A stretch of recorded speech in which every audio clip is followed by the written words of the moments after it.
Exam सेंटरवर आज DAT परीक्षा होती.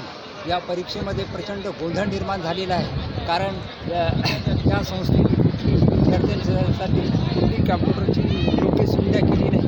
आखरीला गोंधळ झालेला आहे. फक्त 200 विद्यार्थ्यांच्या PCT तिथे बसवण्यात आले आहे. विद्यार्थी प्रत्यक्ष जास्त आलेले आहेत.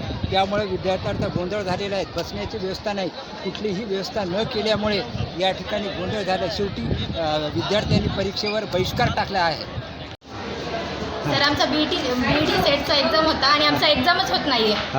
आम्हाला पहिलं तर एक्झाम म्हणजे शिस्त बसवलेले नाही आहे. शिस्त बसवलेलं नाही आणि कम्प्युटर नीट चालत नसेल. एकाचा माऊस नाही, एकाचं कीबोर्ड नाही, एकाचं काही नाही आणि मॅनेजमेंटवाले जे आहेत बोलायला तयार नाहीत आम्हाला. Okay, thank you. आतमध्ये कशी व्यवस्था केली?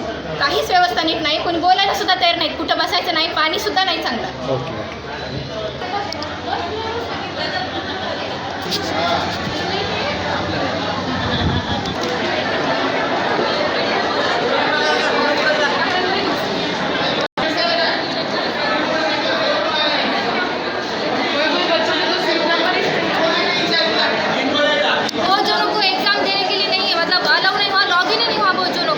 और जिसका लॉगिन हुआ उसके लिए कनेक्शन पूरा ये कर दिए. मतलब जिसने एग्जाम देने का इसलिए क्या पैसे गए, टाइम गया, साल जाएगा अभी.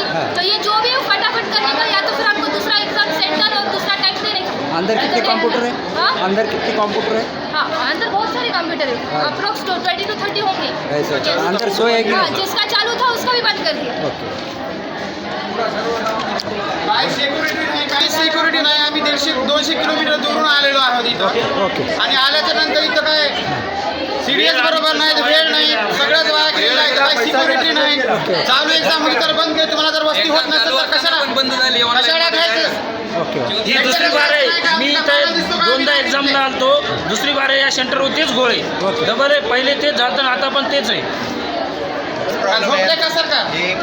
पागल दिसतो का आम्ही? घटना घडलेली आहे. घ्यायचंच नाही ना. पेपर होत्या आतमध्ये होत्या आणि पेपर देवा